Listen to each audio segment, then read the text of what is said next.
Supreme court के आदेश के बाद इंदौर जिला प्रशासन के द्वारा इंदौर में पेट्रोल पंप को सख्त हिदायत दी गई है कि जो भी व्यक्ति बगैर हेलमेट के दोपहिया वाहन पर पेट्रोल भरने आए उन्हें पेट्रोल नहीं दिया जाए, जिसे लेकर इंदौर की जनता में जबरदस्त आक्रोश है।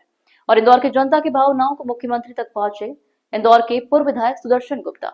इंदौर में हेलमेट नहीं तो पेट्रोल नहीं के आदेश के बाद इंदौर के जनप्रतिनिधि के साथ ही आम जनता में भी आक्रोश बढ़ता जा रहा है।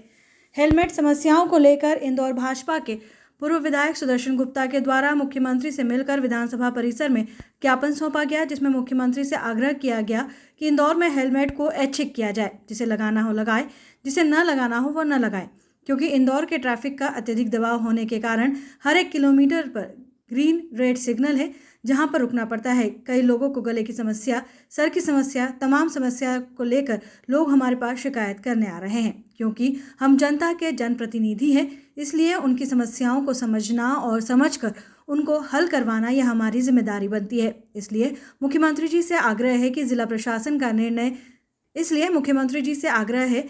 प्रशासन के इस निर्णय पर तत्काल रोक लगाई जाए और जब तक इंदौर शहर में अवेयरनेस ना हो, जागरूकता हेलमेट को लेकर ना बढ़ाई जाए, तब तक इसे स्थगित रखा जाए। साथ ही यह आदेश भी दिया जाए कि जिसे लगाना हो लगाए, जिसे न लगाना हो न लगाए, क्योंकि इंदौर के ट्रैफिक तेज गति से नहीं चलता, 30 से 40 की स्पीड में चलता है, जिसमें एक्सीडेंट के खतरे कम होते हैं।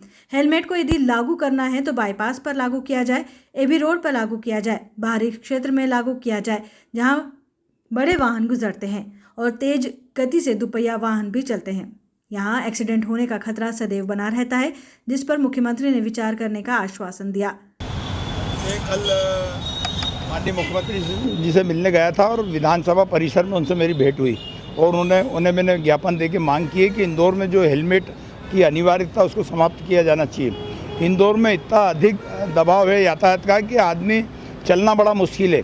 10-12 की स्पीड से आदमी गाड़ी चला सकता है, या तो 2 पहिया वाहन हो या 4 पहिया वाहन, यानी एक तरीके से आदमी रेंग रहा है। और ऐसे में अगर आदमी हेलमेट लगा लेता है तो ना तो उसको पीछे की आवाज़ सुनाई में आती है और ना आसपास का दिखाई देता है। और हर चौराहे पे थोड़ी दूर में चौराहे पे लाल लाइट है और लाल लाइट में रुकना पड़ता है, तो इतना कष्टप्रद हो जाता है कि आदमी परेशान हो जाता है। इसी तरह जो महिलाएं, बुजुर्ग हैं, सिख भाई हैं या जो व्यक्ति साफा पहनते हैं, उसके लिए तो हेलमेट लगाना ही मुश्किल हो जाता है। और जिन लोगों को गले में की बीमारियां हैं और वो गले की बीमारियां या मांसपेशी की बीमारी हैं, उसको लिए तो एक तरह की सज़ा हो जाती है हेलमेट।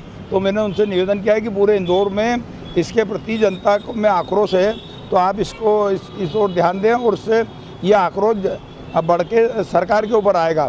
तो उन्होंने उसे गंभीरता से लिया और उन्होंने मुझे बताया कि कुछ अन्य जनप्रतिनिधियों ने भी उनको बताया है, जनता की तरफ से मांग आ रही, मैं उसको गंभीरता से लेकर इस ओर निर्णय करेंगे। क्या लगता है कि इंदौर के पक्ष में निर्णय आएगा? निश्चित ही आएगा। जब भी कोई समस्या होती है तो जनप्रतिनिधि और मुख्यमंत्री संवेदनशील, मुख्यमंत्री पूर्व में भी हमारे शिवराज सिंह जी भी रहे, डॉक्टर मोहन यादव जी जनता के बीच के रहने वाले लोग हैं। अगर कोई किसी प्रकार की तकलीफ आती तो जनता को पहले प्राथमिकता देते हैं और निश्चित ही निर्णय होगा। जैसे कलेक्टर ने जो निर्णय लिया है कि पेट्रोल पंपों पर तभी पेट्रोल दिया जाएगा जब हेलमेट होगा, जबकि ऐसे में कई लोग ऐसे दिखते हैं कि जो बीमारी से ग्रसित भी होते हैं। क्या लगता है निर्णय? कल ही ग्रामीण क्षेत्र से कुछ लोग आए थे, बोले भी हम अस्पताल पे आए थे और पेट्रोल ख़त्म हो गया, हमारे पास हेलमेट नहीं है, तो क्या करूँ। मैंने कहा भैया खरीद ले यार, और उसके अलावा क्या कोई चारा नहीं। इसी प्रकार अब पेट्रोल के वाहनों में तो आपने अनिवार्य कर दिया, अब इलेक्ट्रॉनिक वाहन बहुत आ गए, आप फिर उसका क्या करेंगे। तो इसका कोई ना कोई सम्मानजनक निर्णय करना चाहिए। जैसे कल महापौर और नगर अध्यक्ष भी कलेक्टर से मिले थे, क्या लगता है कि ये